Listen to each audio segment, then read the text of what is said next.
Welcome again to Briterion Bollection. Yes, we're back at it again.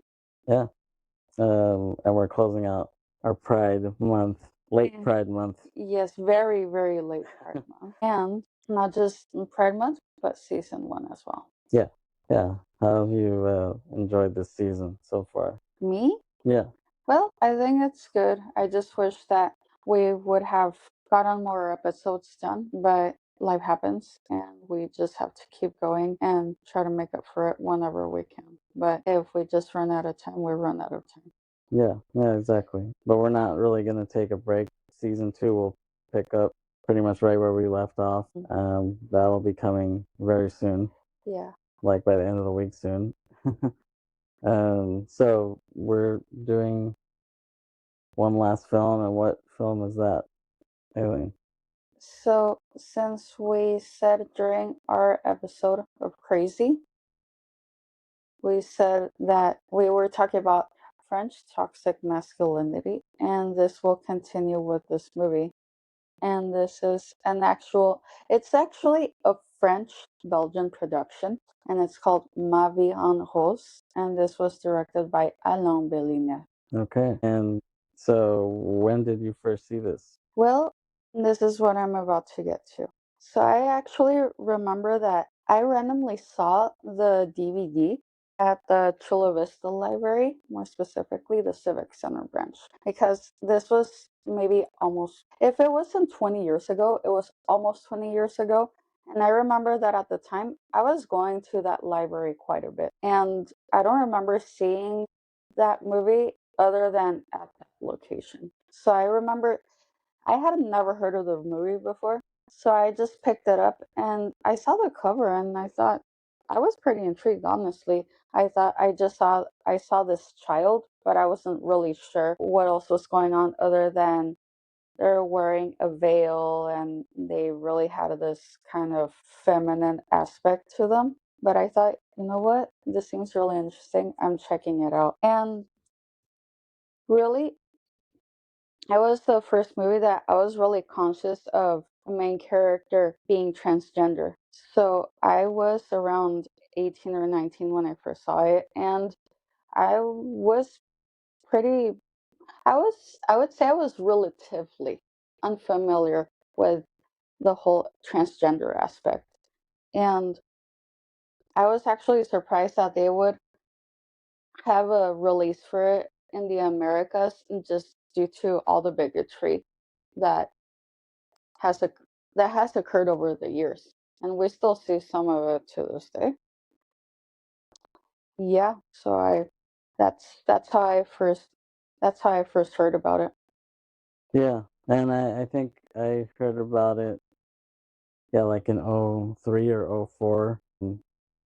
People I knew in college, my first couple years of college, community college that I went to, the people I knew who I was hanging out with then, I wanted to emulate them and kind of, be cool, quote unquote, like them. And I remember I would see this movie on a lot of their MySpace pages, like the movies that they liked. I would see that, and I was like, huh. I was like, I guess I should watch that. So I remember seeing it. I think it was at Blockbuster one time. They did have it, and so I checked it out, and I thought, oh, this should be cool. It's French. I didn't really know what it was about.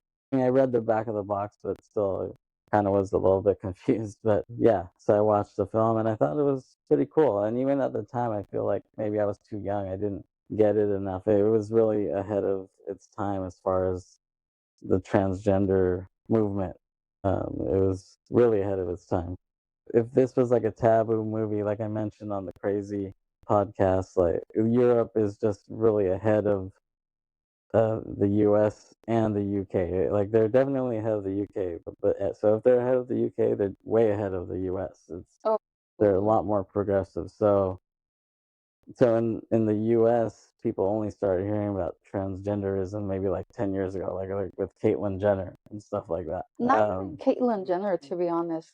So here's the thing: the first time that I wanted to become more informed about the transgender community was when Jazz Jennings became public and was just really. Do you remember that one time we went to this bookstore in San Francisco and they had a book on Jess Jennings. I don't remember. Oh, okay. Yeah, and then not long after they had her show on TLC where they showed her while she was transitioning, and it was basically a reality. Oh, okay. Yeah. What year was that? I remember when I first heard of her, I think it was maybe around 2015. Okay. Yeah. So yeah, that was like 10 years ago. Yeah. So yeah, this is way before that. This is 97. Oh yeah, of course. Right. So, yeah, you can definitely tell that they were ahead of their time already if this was the 90s. Right. And, you saw characters who were kind of similar to this in Almodovar movies, but you didn't really see a lot of their backstory and their kind of turmoil in dealing with their identities. It was just kind of like that's what they are, and here's a funny scenario that they were definitely not the protagonists. So yeah, that's what you're yeah, trying to say. yeah. So this is the first time I had ever really seen that in a film. So it was pretty ahead of its time, I would say. Even though this is also not on Criterion yet, right?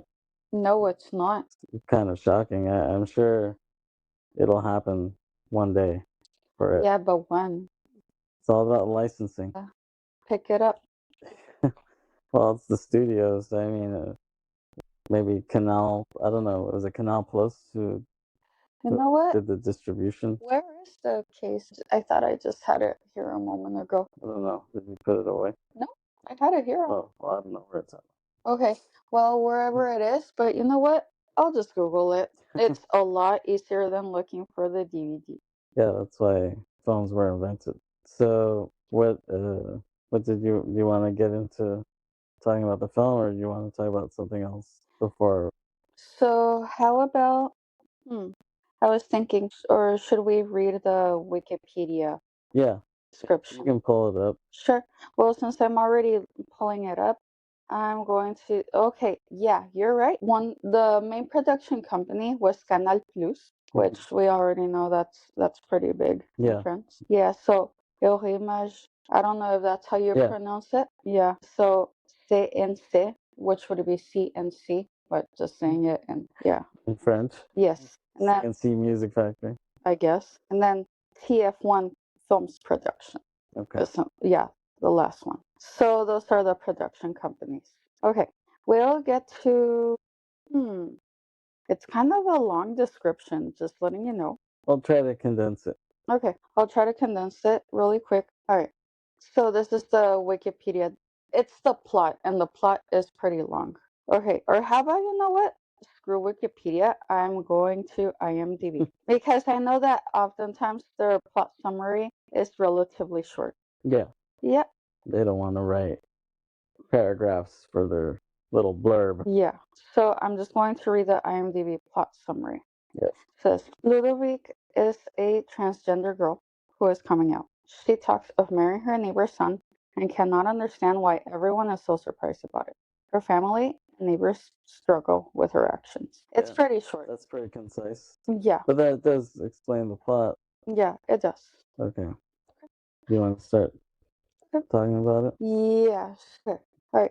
So we see the film opening up with a French couple. They're relatively young. We assume that they're around their 30s. And they're kind of quirky. So we assume that they're getting ready to go to a big party because you can see the husband is putting on the dress shirt, the wife is putting on a nice dress. So yeah.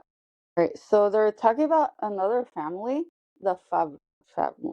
Cut to, we see another couple getting ready, putting on similar outfits. We see a big bearded guy and his brunette wife. That's all we know. There's not a lot of description. You just hear them having short conversations. Yeah. And we cut to, we see another couple getting ready. You can assume that they look a little more hip than the first two couples. The mom is pretty and she is yelling out for someone named Zoe. Yeah.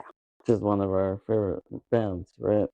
Yes, if you're familiar with the Mexican band Soy. Yes. What a way to just suddenly put in other subjects there. But okay, cool. And just call them Soy, not Zoe, as I've heard other people call them.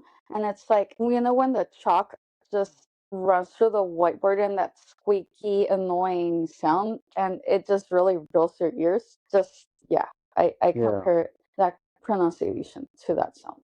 Right. And our cat Tom really likes soy too, right? Yeah.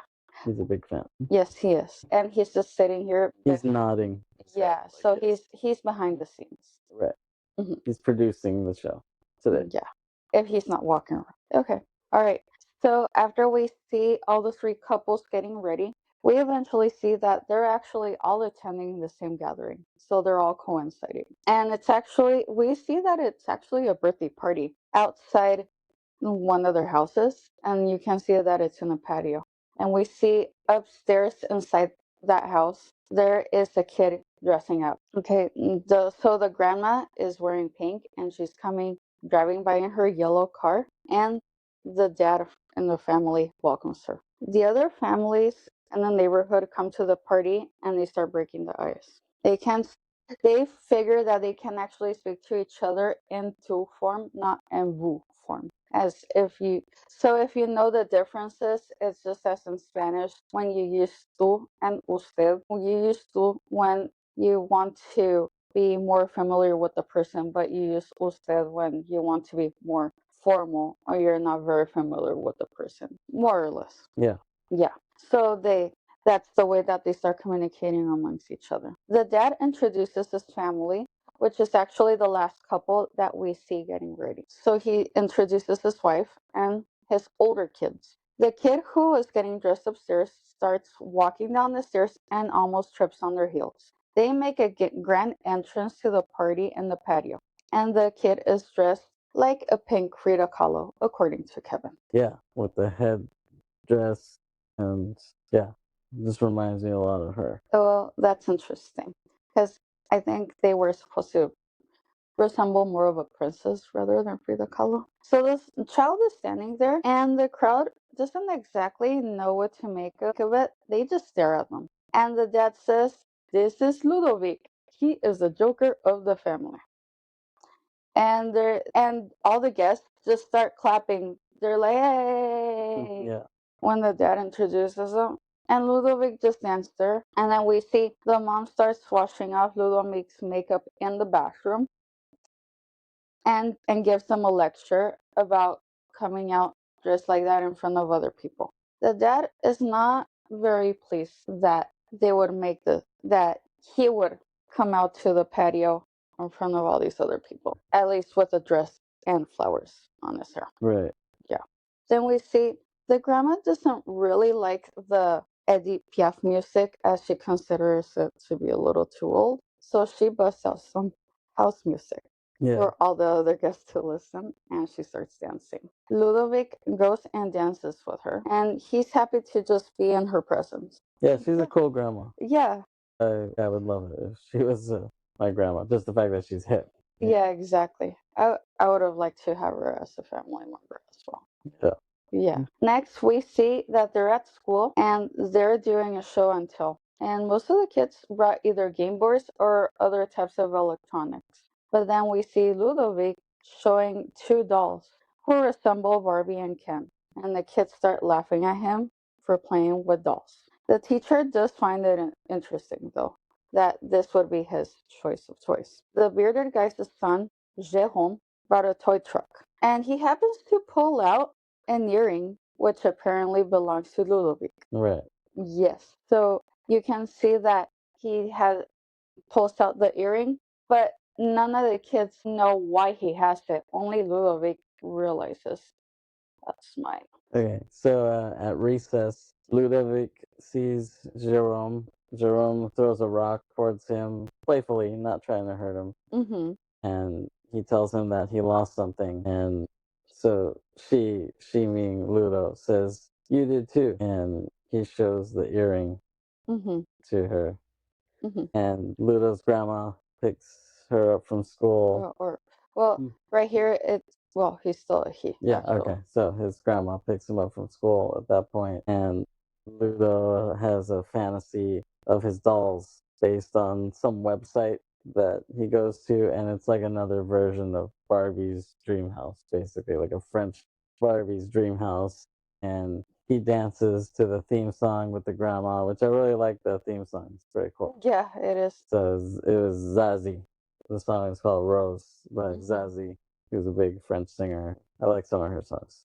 And his grandma shows him a music box, and she tells him to imagine the world how he wishes it was, and so he envisions that, and he sees himself in a dress in this music box world. And we cut to Ludovic is back at home, and his mom is trimming his hair. He has kind of a long bobbish looking hair. You haven't seen this? Yeah, I had my hair like that at one point in high school, and I feel that looking back, I looked pretty silly with it. I mean, I guess it's not for everyone. It's hard to pull off.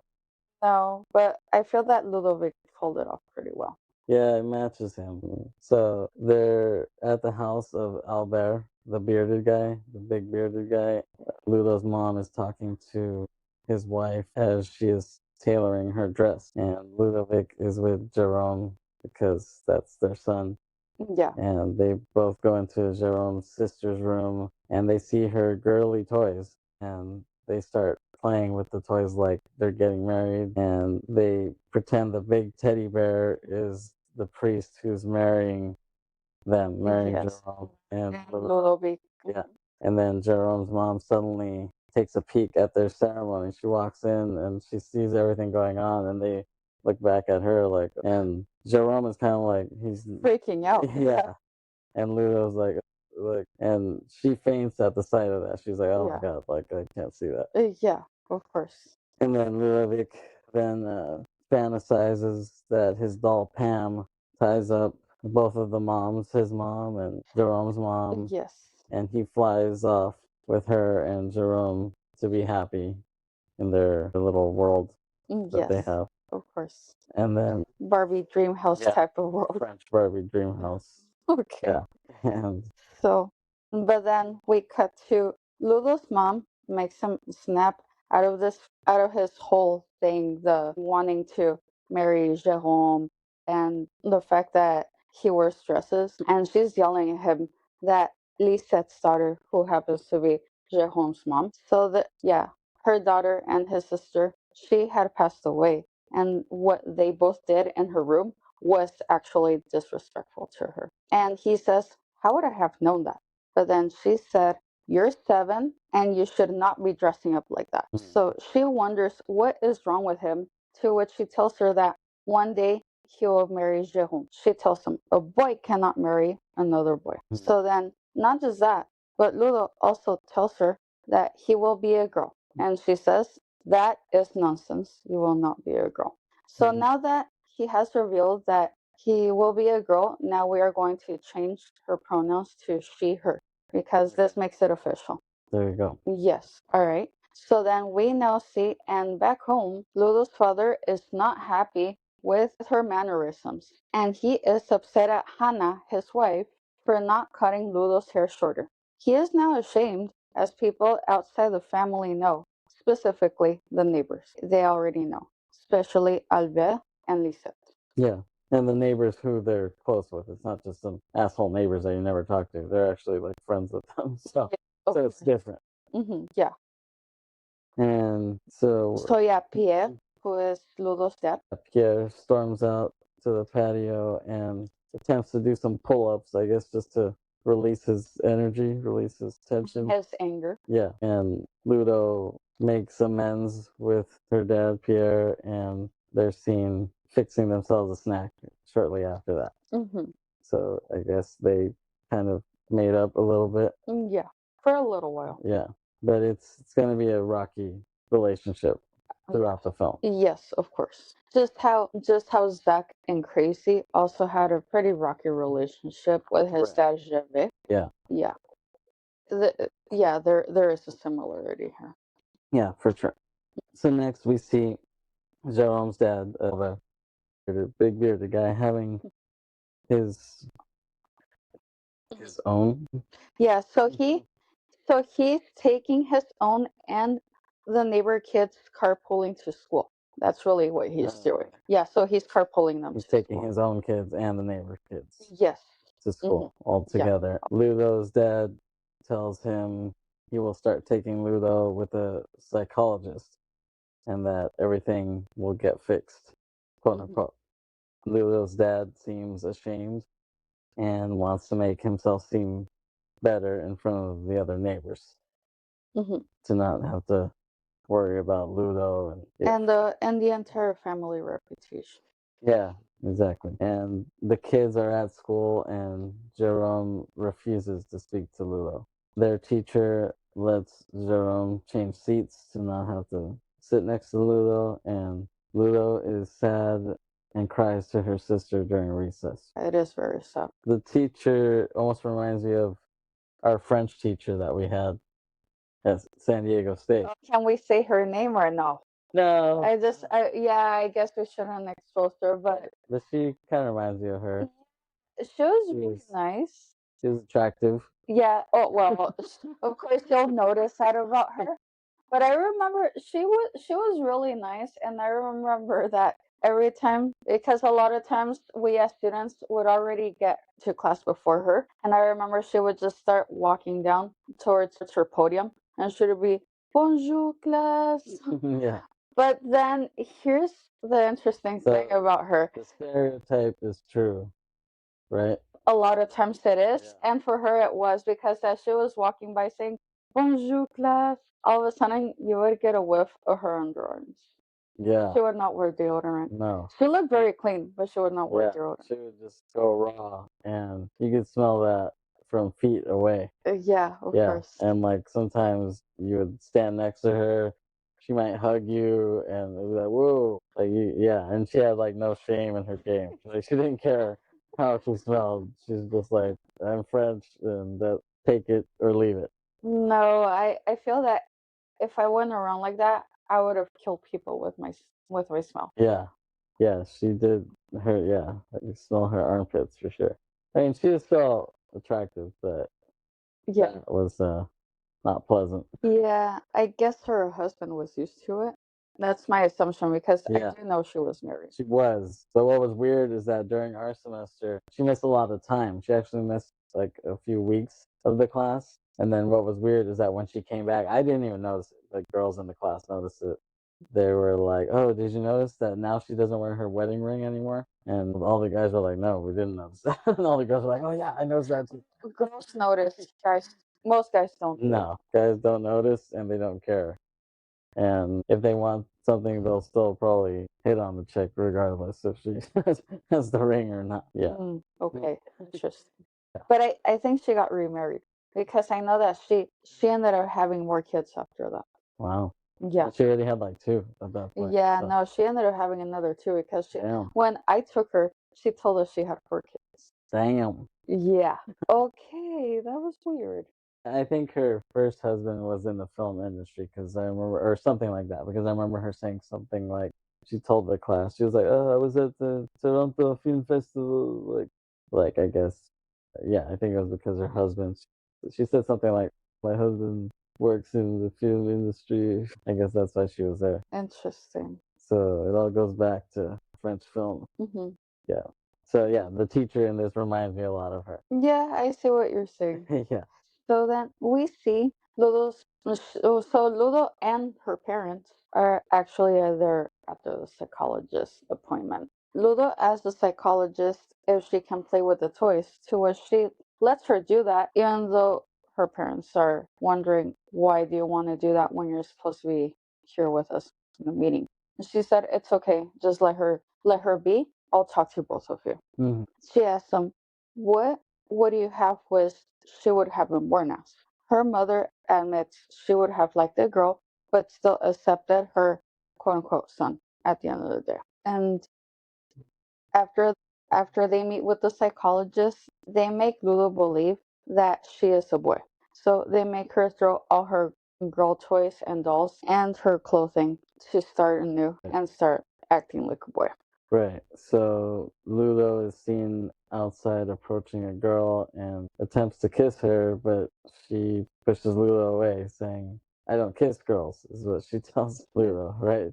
Yeah, because she actually does believe that she is a girl, which she does really identify as one. But now that her parents are making her act like a boy, she really wants to believe she is a boy. And so Albert, the bearded guy, approaches the other neighbor from the party in the beginning of the film and tells him his daughter called his own son bent, quote unquote. Yeah. He tells him not to take it seriously, but Ludovic overhears their conversation. So Ludo runs to her dad and asks her what bent means, which is assumed to be derogatory due to her father's enraged reaction. Yes, and we see that Pierre brings out a fly swatter and threatens Ludo with it. Yes. So Ludo calls him out for trying to keep his reputation in front of the neighbors. Like he's ashamed of her, right? Yes, he definitely is at this point. Yeah. So the females in the neighborhood are preparing for another patio gathering. Monique, who is Thierry's wife, is amazed at Ludo's ability to set the table. And Ludo's mom responds with, having a wee shouldn't keep someone from setting the table, right? Yes, of course not. And this should be heard for all these macho guys. Right, yeah. This whole situation reminds me of the Chicharito situation going on right now, right? That happened within the past week Yeah. or so, right? Yeah, and it came out of nowhere.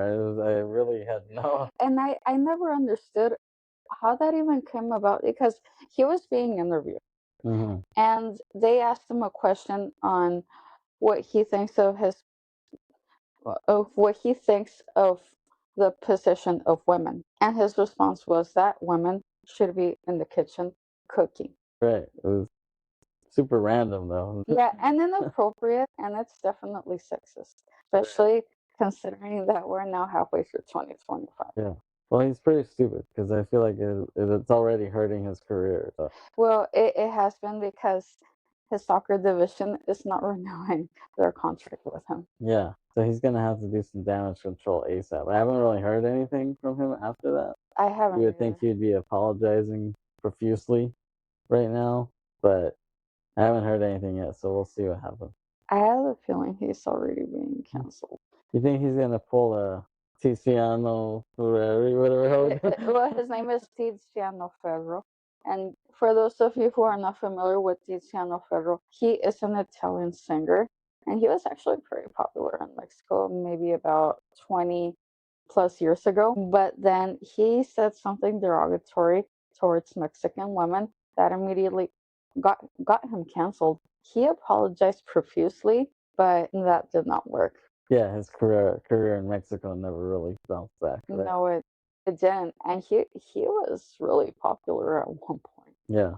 So you think Chicharito's gonna do something like that? Cause what happened after that with Tiziano? What do you mean? What happened? Like what? Like there was still more to his career after that, though, right? Like Yeah, there as far as was, and public. he released. Yeah, and he was set to release more singles, but they all flopped after that because of what he said.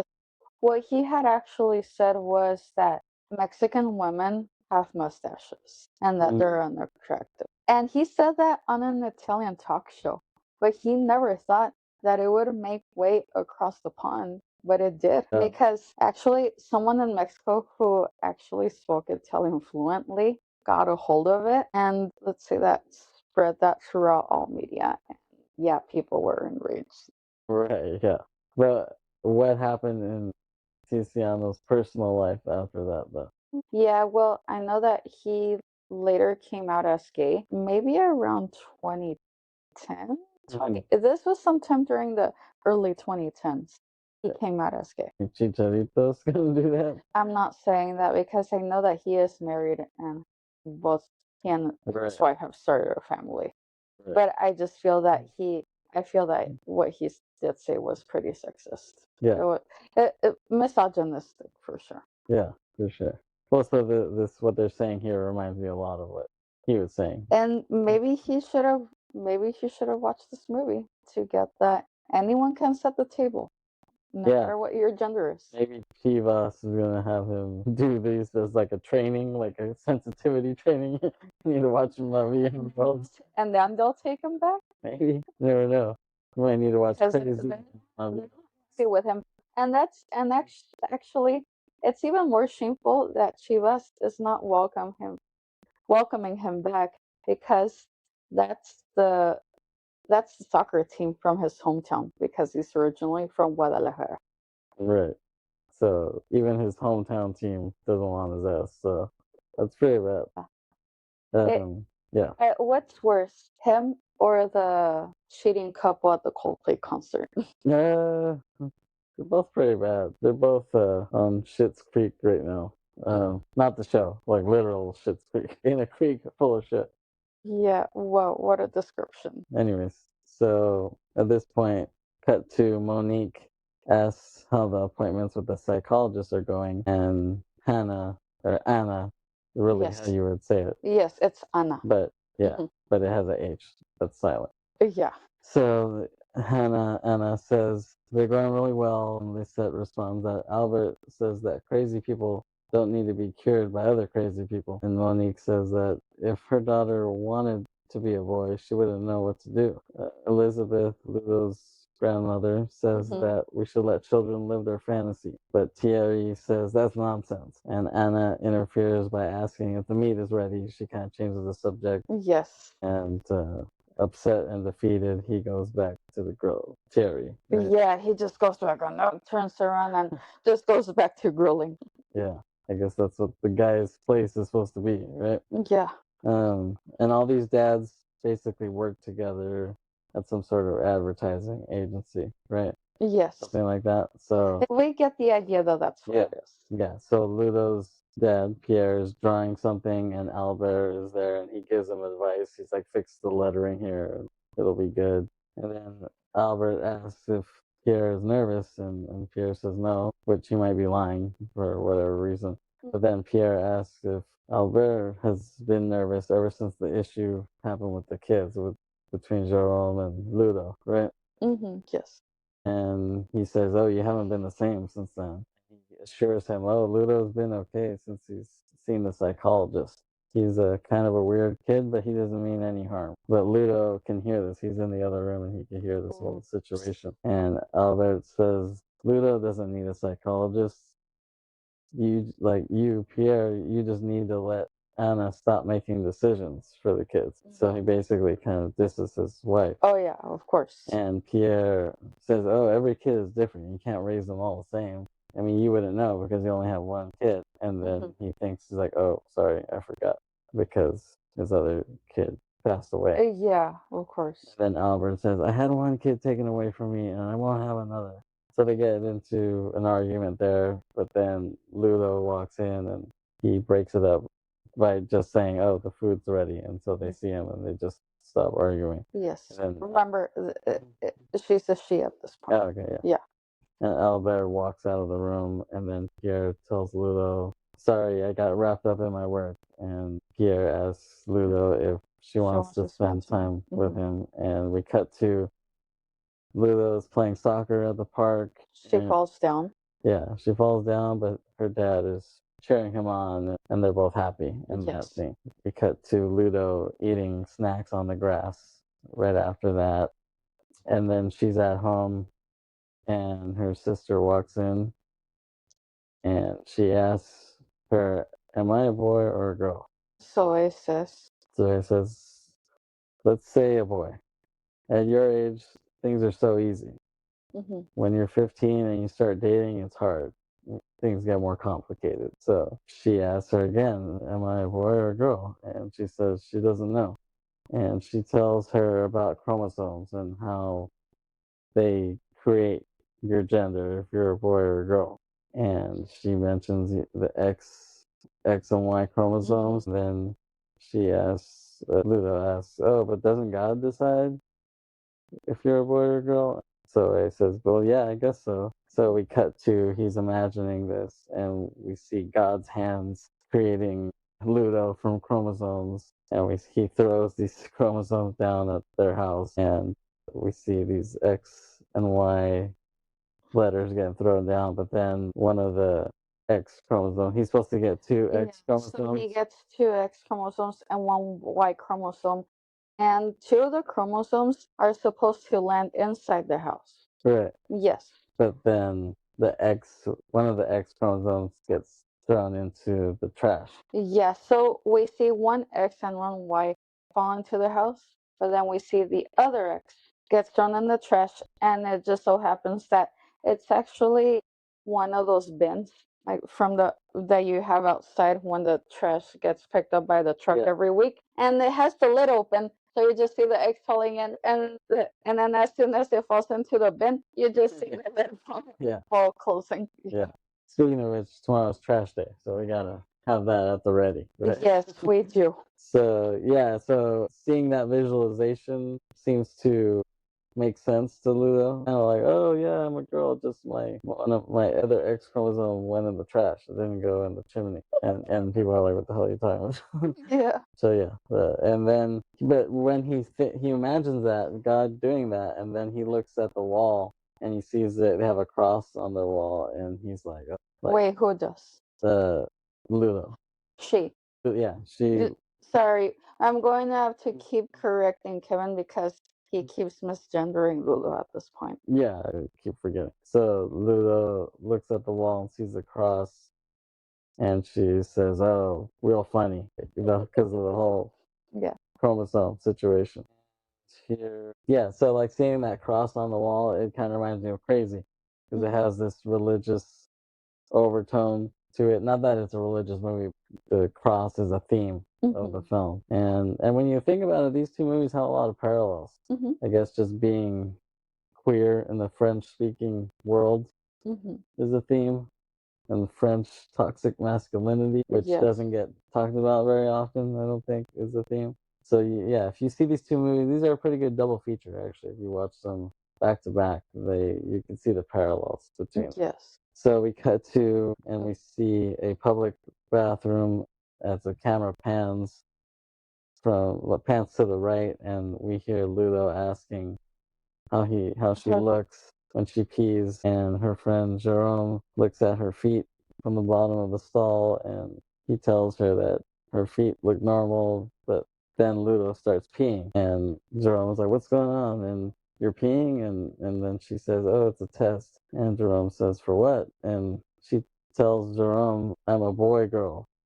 And Jerome's like, "Boy girl? Like, you're crazy. That's what you are." And she tells him how her other X chromosome fell in the trash. That whole thing that she imagined, and Jerome says, "What type of girl are you?" kind of angrily. And back at home, Ludo sees her mom talking to her sister, saying how she's a little woman now and she's proud of her. And then the mom walks out, and then Ludo walks in and asks, "Why are you a little woman now?" And she explains her period, but she doesn't Ludo doesn't really get that, doesn't understand that, because she looks at it like, "Oh, so is that what makes you a girl then? Like, will I get that or will I not?" And she's like, "Well, it's a rule. Like, you need that to be a girl." Of course. I think Ludo at that point is like, "Okay, how do I get that? How do I get that to be a girl?" And cut to, they're at school again, and they're doing a play version of Snow White. Yes. From what we see, and the teachers like, "Snow White, where are you, Snow White?" Because she's like Blanche Neige, Blanche Neige. Yeah, exactly. So this reminds me of Blancanieves that we talked about. Yes. One of our episodes, right? The Spanish great version of Snow White. Yes. Starring Maribel Verdú. Well, yes. Well, she's one of the main. She's one of the main characters. Yes, because she resembles the evil queen in that. She's the evil stepmother. Right. Yeah. Yes, and speaking of Maribel Verdú, we will soon talk about another movie that also features her. Right. Yes. I could talk about movies with her all day. Yeah. She has a lot of great films. Yes, she does. I think this school production of Snow White is still better than the recent Disney version that they did. Somehow, it just has a better production value.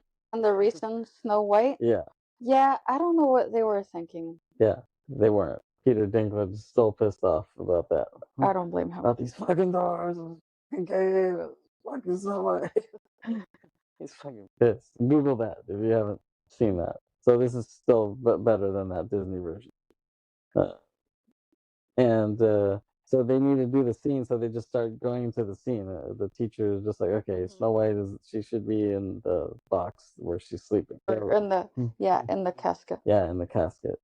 So they just start the scene. The families are all there watching, and Jerome, he plays the prince, right? And he goes to the casket to kiss Snow White, and he looks in there, and it's Ludo laying there as Snow White, and she He signals to Jerome to yeah, exactly. And Jerome freaks out and he's like, what the hell? And so he steps back and everybody notices it. All the other actors are like, what are you doing? The teacher's like, what are you doing? And then the parents are like, what are you doing? What's going on here? And all of a sudden we see Ludo stand up and everyone's like, then Pierre and Albert start looking at each other like, what the hell? yeah, Albert is Piast. And So apparently what happened is that the way that Ludo got to be in the casket is because he had locked Sophia, who was supposed to play Snow White.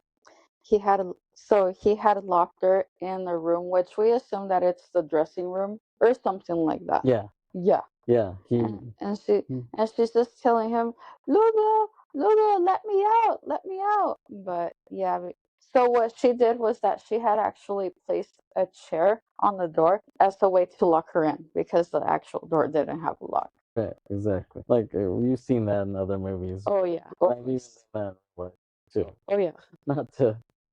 I mean, when I was a kid, I guess I would do it to like block the door. Yeah, of course. Yeah.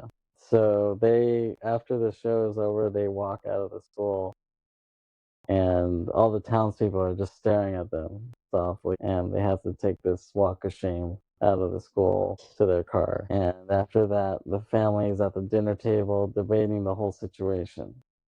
And they're saying how the psychologist hasn't done anything, hasn't cured him, quote unquote. Or her. Her. And Pierre says that Ludo embarrassed them in front of everybody. But the grandma is pretty cool, pretty liberal, and she says it doesn't matter if he's a boy or a girl, she's still your child. And so she's like, you gotta take care of her regardless. So then Pierre then says he'll convince Ludo by force. But then his wife gets in the way because he was gonna like go yell at him or maybe hit him or something like that. But then Anna gets in his way, and then Pierre is about to hit her, and she tells him like, "Do it!" But then he stops and he just walks out of the house. And then the mom looks up at Ludo sitting on the stairs, and Ludo says that she didn't mean to do anything bad. She just wanted to do a little surprise, just for fun, I guess, right? Well, yeah, I guess a surprise, but I think she also wanted to keep expressing her attraction for Jérôme, and that was a perfect opportunity for her. Yeah. Well, just to happen to be in front of everybody, right? Okay, so we keep getting sounds from this Affleck stuffy. All right, let's keep going. All right. So Lula is back with the psychologist, and the psychologist asks her about the boy girl situation. So she responds by saying that she has been missing an X chromosome. Yeah. So Hannah is supportive, but Pierre is pretty embarrassed about the situation. So he starts to laugh and he yells at Lulu and says he is tired of his story. Yeah.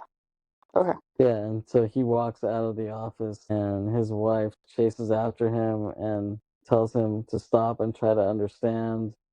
And then he blames the whole situation on her. And then she says, "Oh, you're an idiot. How could I have married you?" And he says, "I asked myself the same thing." And I think that astronomer guy's wife is saying that too. She's asking herself that now too after this whole Coldplay situation, right? Yeah, after knowing that he went with the chief of HR to the Right. Coldplay concert. Hugging to yellow, you know. Was it too yellow? I don't know. I just threw that up there. But did you see the commercial that Astronomer did with Gwyneth Paltrow? I saw that. And why is Gwyneth Paltrow getting involved? I guess they hired her though. They hired her to be like a temporary spokesperson for Astronomer. Oh my goodness. Yeah, I know. I thought it was very funny. Yeah, it just what a way to take advantage of the situation. At least we have closure on this Coldplay astronomer situation now. We cut to, and Ludo is in class, and the boys are making fun of her.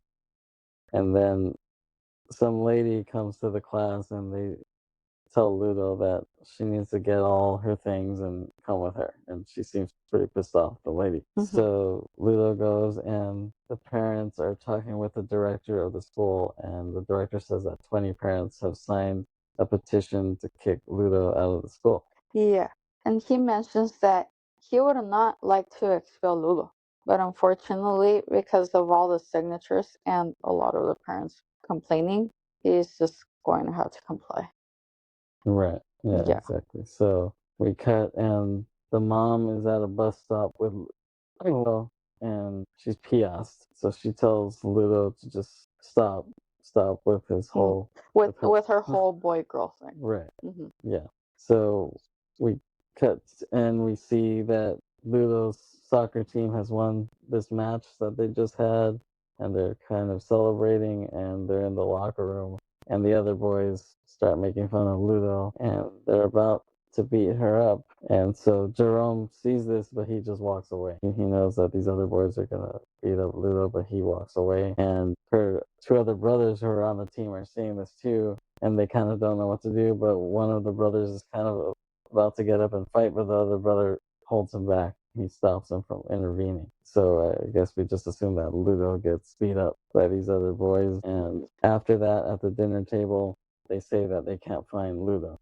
Ludo is nowhere to be found, and so that brother, one of the brothers, blames the other brother for not fighting back. That's why Ludo is missing. That's why she ran away at this point. And so the dad says, "Oh, we have to go to the police then. If she's missing, well, we have to go to the police." So then the mom looks around, and she goes to the garage just to start smoking, and she's sitting in her car in the garage smoking, and she's kind of crying, not full on crying, but somewhat crying. Yeah, you just see some tears coming down. Yeah, and then she just gets up and starts walking around the garage, and she randomly checks the freezer, and she gets scared because Ludo is in there. Actually, she's kind of like semi-frozen, but you can see that she's alive. But it kind of scares her mom, and then Pierre comes in, and they pull Ludo out of the freezer.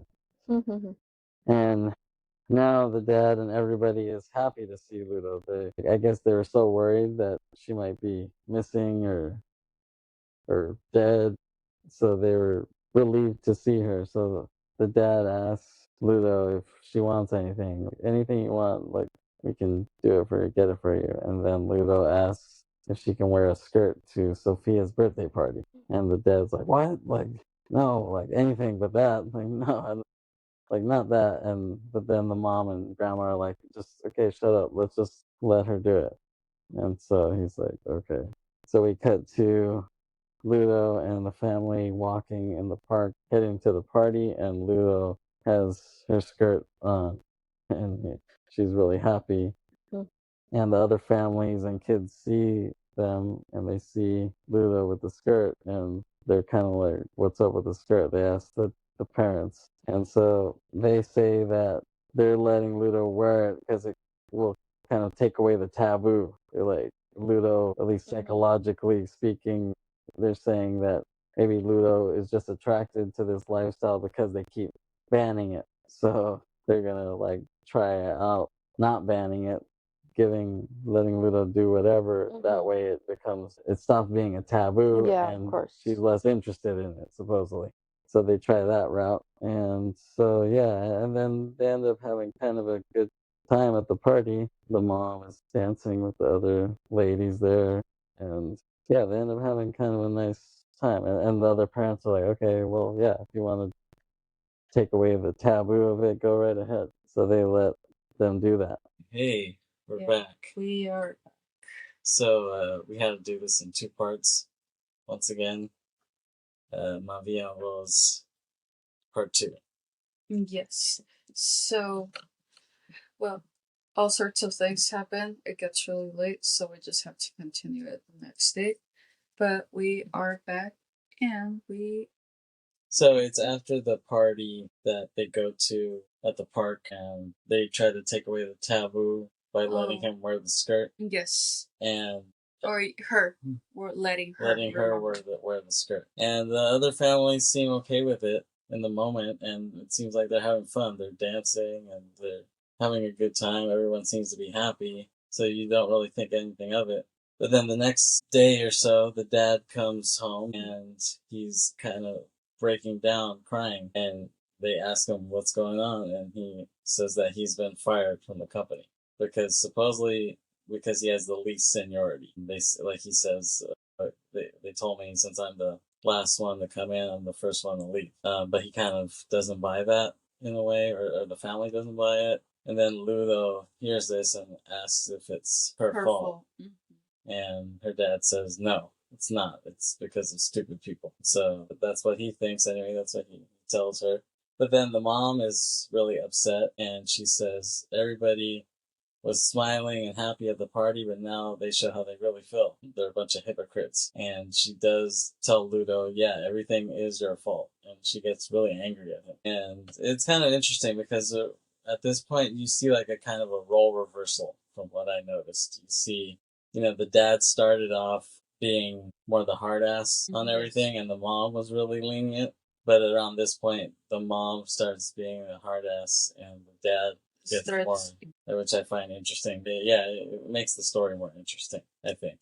And we cut to Ludo at the psychologist playing quietly with the toys, which is the usual thing when kids go to a psychologist. They kind of let them play with the toys to let their guard down, and then they talk to them after that when they're ready. And the mom is outside smoking, and so it's just interesting how freely they smoke. Yeah, but I have the feeling that now she's smoking because now she really feels more uptight about the situation and it's really getting to her. And then we see Albert leaving home, to take his son to school, and his wife is happy waving bye to them. And then all of a sudden Ludo's mom comes out of nowhere and she starts to make out with Albert in front of his wife and son. And it's kind of a long makeout, and then all of a sudden she stops, and then he's like smiling from it. You see his face; it's very funny. Yeah. He's like, "Wow, that was great," but then he's like, "Oh crap, my wife's right here," and then he has to tell his wife. He's like, "Oh, she's crazy." Hannah. Yeah. So Hannah is crazy. I don't know what she's on about. Yeah. She's like, "C'est fou." Well, that's what he says, right? It's like, "C'est fou," and his wife is pissed at him because she says, oh, she's not the first one you've done that with. So then we get a little more backstory then in that one line. Like, we get, I guess he's a womanizer somewhat. Yeah, well, I guess that's an interesting way to put it. Right, or at least he's making out with other chicks. I mean, besides but what is the purpose of that other than you're hurting your wife by doing that? Right, exactly. So yeah, his wife is pissed at that point. And then I don't think we see Alvera really after that, or them there. Oh, I mean, not till the very end. Yes. I don't think. So, but Anna walks away and she's happy to get back at Alvera for firing her husband, basically. Mm-hmm. And then we cut to Ludo's dad is at home with the kids, and the cool song is playing, the song from the beginning by Zazie Rose. Yes. It's a cool, like, trip hop kind of sound, French trip hop, like a French tricky kind of sound. I never would have thought that they sound like tricky, but I guess that's a good way to compare it. Yeah, I like the sound. I mean, I was always a big fan of that big Sonic Chill sound. Yeah. Oh yeah, absolutely. I miss that show. Yeah. So if you're not aware, Big Sonic Chill was a show that was on 94.9 FM 94.9 to be precise. Yeah, in San Diego. Yes. Which was a great radio station. It's probably like the last great radio station in San Diego. Mm-hmm. Yeah. Well, I'm just putting emphasis on the FM 94.9 because that went through a few different themes. Because before it was FM 94.9, it was B 94.9, which they used to play mostly 80s music. Yeah, and I actually really like that station too. Yeah, I really liked it. So, yeah, that's the thing. My last year of high school, well, I guess junior and senior year of high school, I would listen to that 80s station a lot, and that ended up being my favorite station at that point. because I was really getting into 80s music at the time. I was really getting into new wave and stuff like that. So I was really into that station. So then one day I went to listen to that station and it just changed.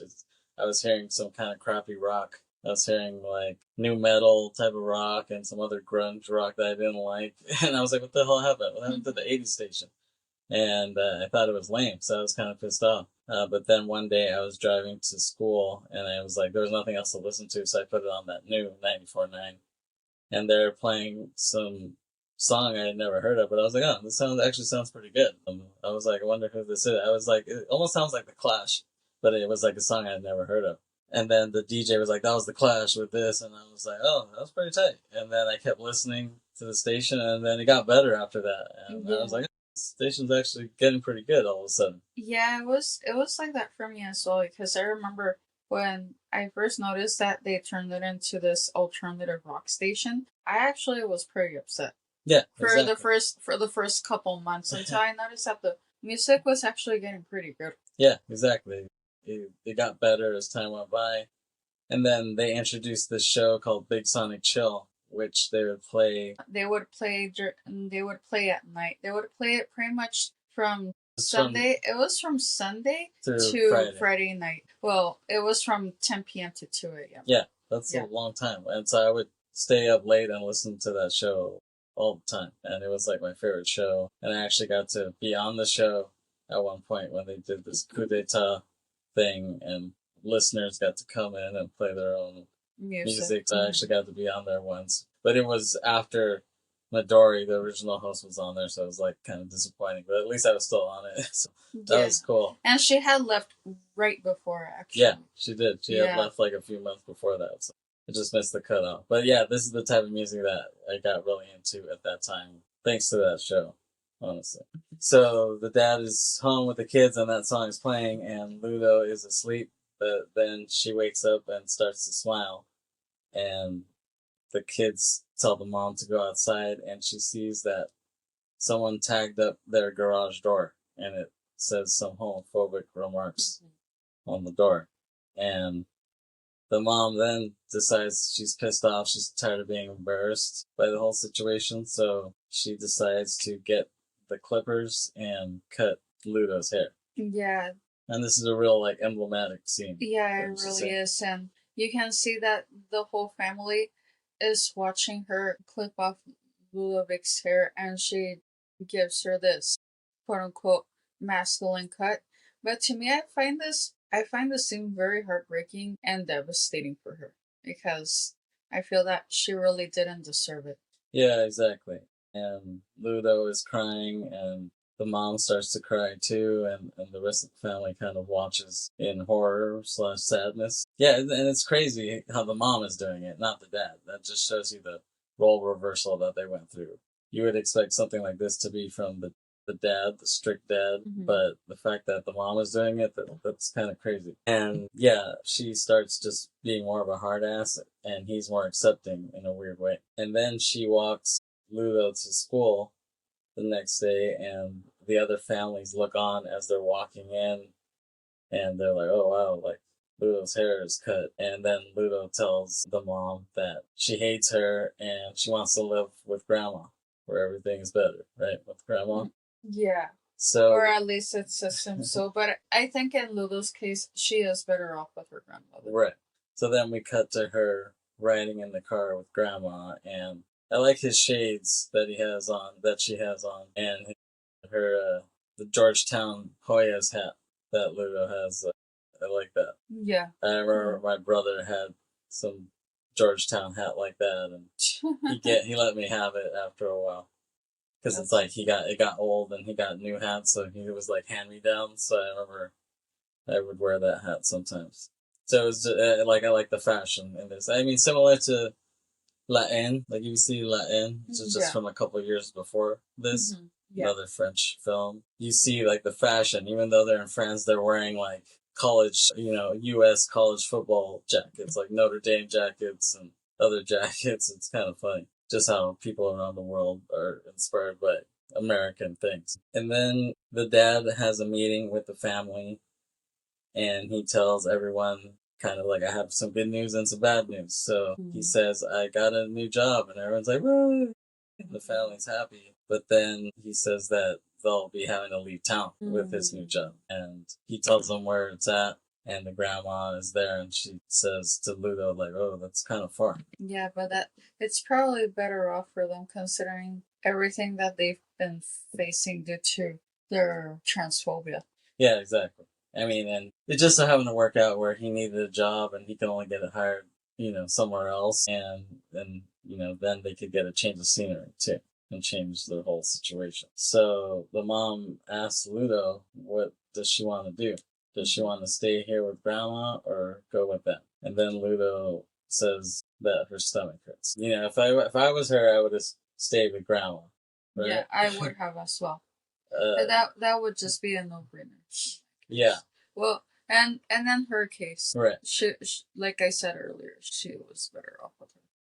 Yeah. So we cut to Ludo is having a nightmare. You could hear her tossing, turning in her sleep, and she says, "Oh, like, no," and then the grandma comes in and hugs her and helps her go back to sleep. So from that, it's like you don't know when that takes place.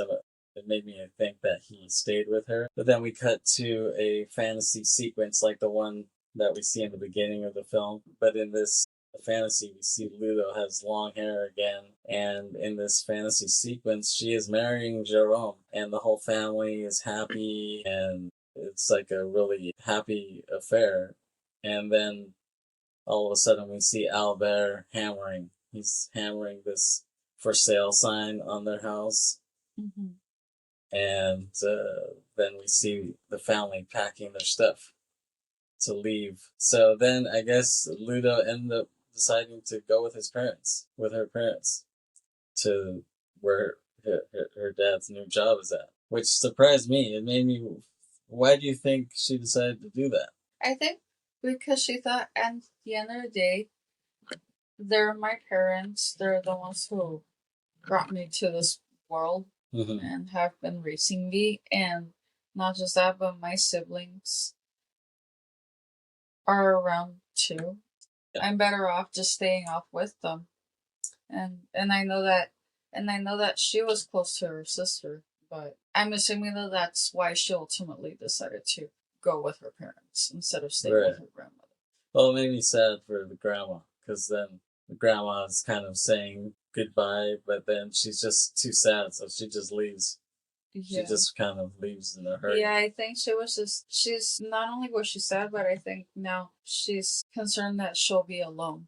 Right, yeah, exactly. So as they head out in their car, we see Thierry's family wave bye to them, and they wave bye. We see the camera, the POV is from the car. Mm-hmm. Passing by the other houses. And then they pass by Albert, but you see Jerome stares at them as they leave. He doesn't wave, he doesn't smile, he just stares kind of sternly. And it's a bit sad, the fact that it ended that way. And then suddenly you see Ludo's pink dress fly out of the window of the car, and it just flies. And it lands right in front of Albert. And he's like, what the fuck is this? So he just kicks it. He's like so upset that he just kicks that dress. And they leave that town. And then cut to, they're at their new home. And the kids are playing outside. And the mom tells them to quiet down. So they quiet down, go away from her. And then the dad tells the mom that maybe this phase is over for Ludo. Like, Ludo won't be wearing dresses anymore. So they think. And then we see Ludo sitting outside on a bench, and she sees a billboard of that Pam character, that Barbie. The Barbie-esque character. Barbie meets Pamela Anderson character. Why do you say it meets Pamela Anderson? Well, I guess just the fact that her name is Pam. Yeah, but what does that have anything to do with? I don't know. I feel like they wouldn't have named her that if Pamela Anderson wasn't a big deal at the time. That's still weird thing to say. Okay.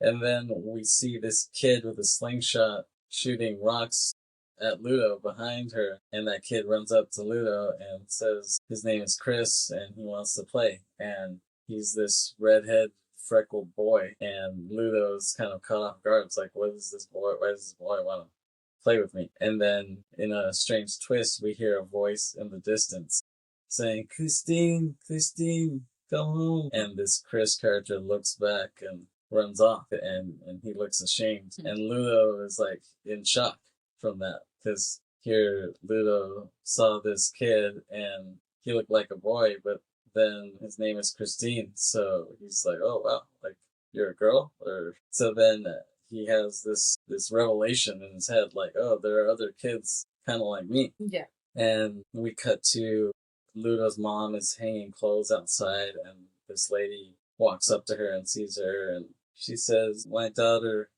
Chris is having a party, and would your son Ludo like to come? And she says, sure.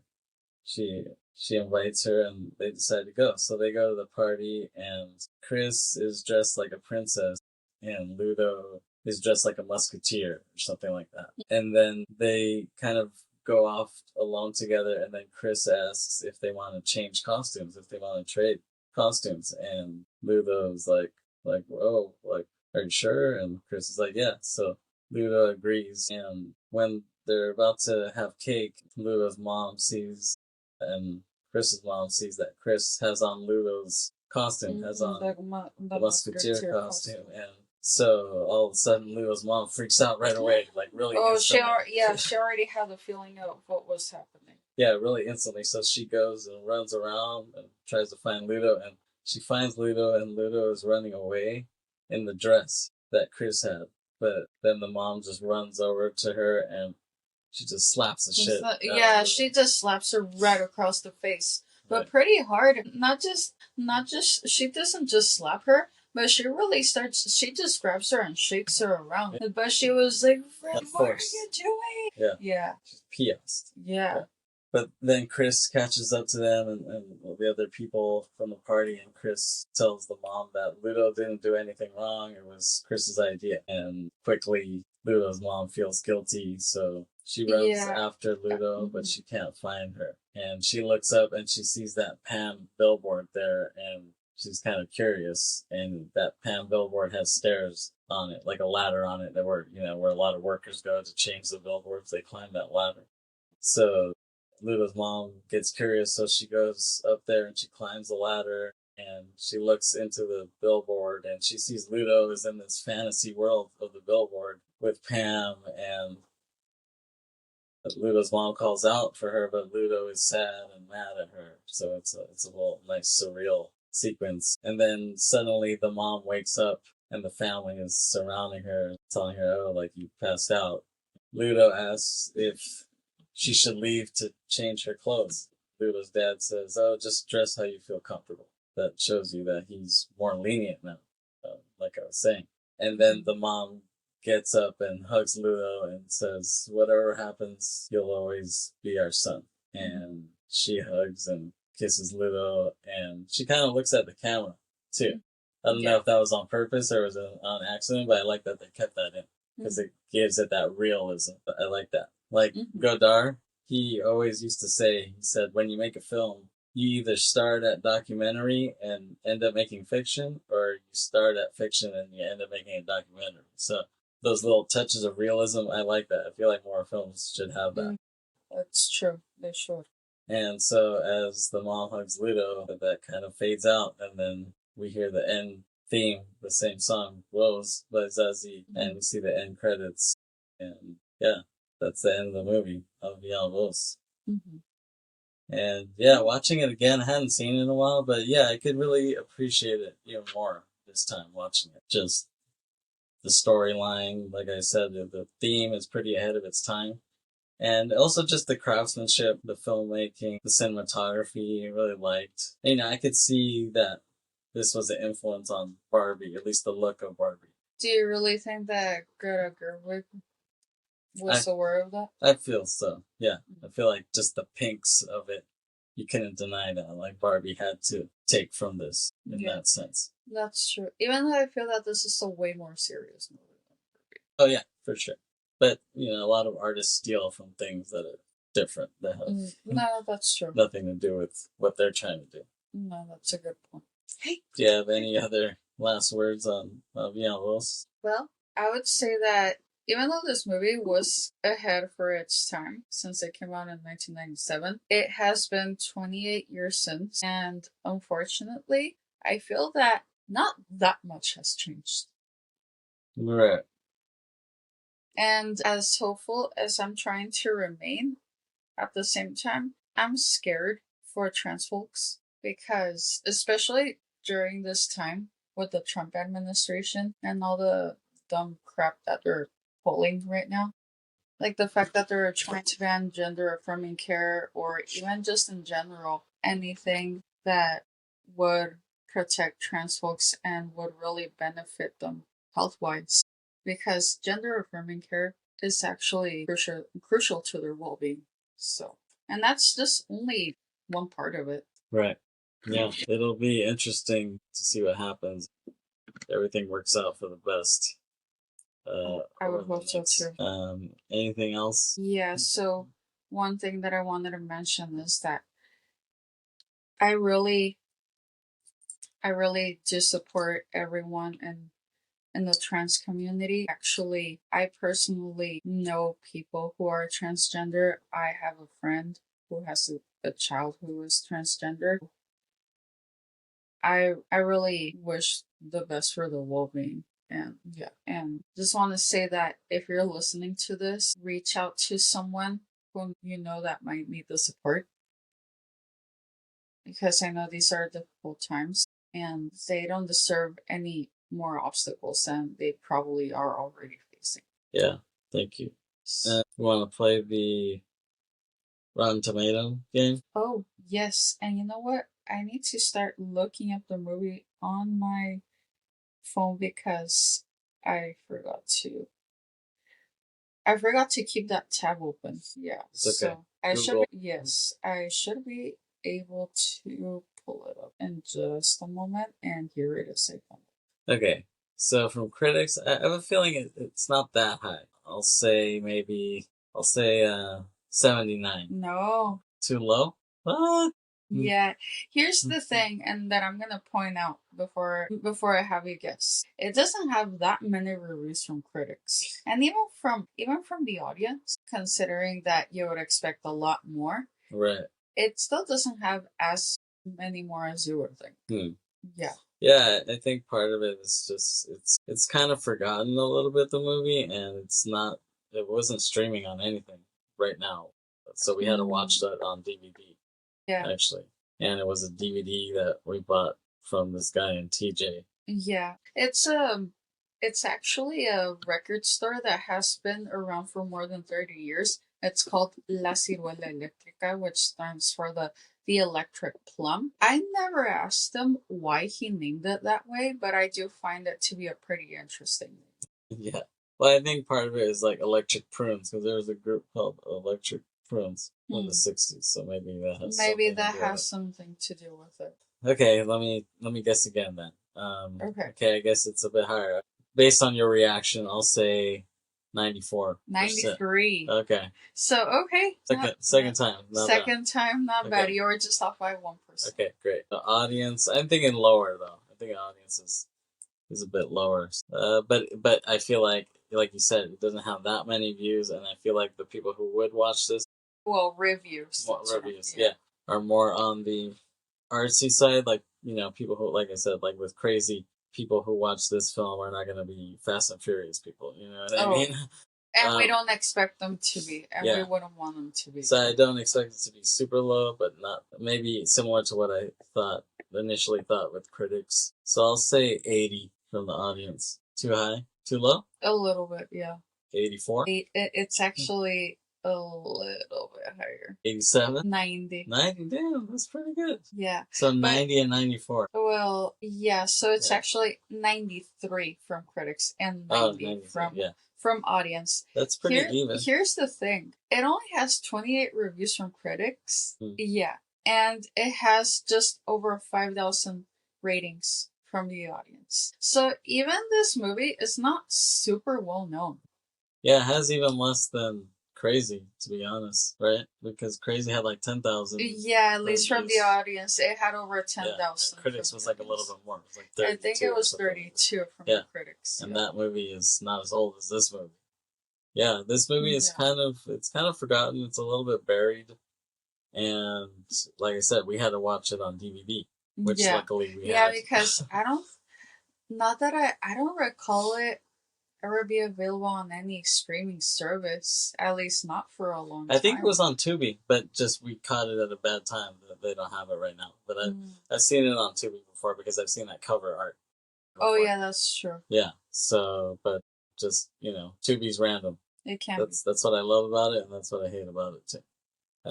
Any last words on Ma Vie rules before we close this out? No, but I just want to say thank you to those who have been listening to all our podcast episodes so far, and this episode concludes Pride Month. Yeah, the late Pride Month. The very late Pride Month. Yeah, actually. And also concludes season 1. Yes, it does. Of Briterion Bollection. Thanks for joining the Bollect gang. If you haven't joined the Bollect gang, please join the Bollect gang.